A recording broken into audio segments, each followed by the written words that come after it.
Director sanitation محمد ناصر خان نے کہا ہے کہ اہلیان لیاقت آباد ٹاؤن کو صاف ستھرے ماحول کی فراہمی کے لیے عملی طور پر اقدامات کیے جا رہے ہیں اور اس میں کوشش یہ کی جاتی ہے کہ ہر حال میں لوگوں کو بلدیاتی سہولتیں ان کی دہلیز پہ پہنچائی جائیں۔ سیور سسٹم کے ناکارہ ہونے کے بعد اگر اس کی صفائی کروا بھی جائے کنڈی مینوں سے تو پھر اس کے گھب کو نکلنے والے مین ہول سے نکلنے والے گھب کو بھی سینیٹری ورکر از خود ٹھکانے لگا دیتے ہیں تاکہ ماحول صاف ستھرا رہے اور تعفن زدہ زندگی سے لوگوں کو محفوظ بنایا جا سکے، جبکہ لیاقت آباد ٹاؤن کے سینیٹری ورکرز گلی محلوں شاہراہوں پہ جہاں صفائی ستھرائی کر رہے ہیں وہیں کاروباری علاقے کو بھی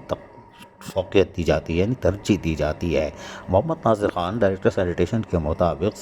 سی ایس آئی تفضل اور انسپکٹر اعظم کی کوشش ہے کہ گلی محلوں کے ساتھ ساتھ دکانداروں، یہ کاروباری لوگ ہیں جہاں پر خواتین بچے بزرگ آتے ہیں ان کو بھی صاف ستھرا ماحول فراہم کیا جا سکے، اور جبکہ کاروباری لوگوں سے بھی درخواست کی جاتی ہے، یعنی ان کو آگاہی فراہم کرنے کی کوشش کی جاتی ہے کہ اپنے کوڑے کرکٹ کو شام کو جب صفائی کر لیتے ہیں یا صبح آ کے صفائی کرتے ہیں تو اس کو ایک مخصوص جگہ پر کوڑے کرکٹ کو رکھیں تاکہ سینیٹری ورکرز آ کر اس کو اٹھا لیں۔ لیکن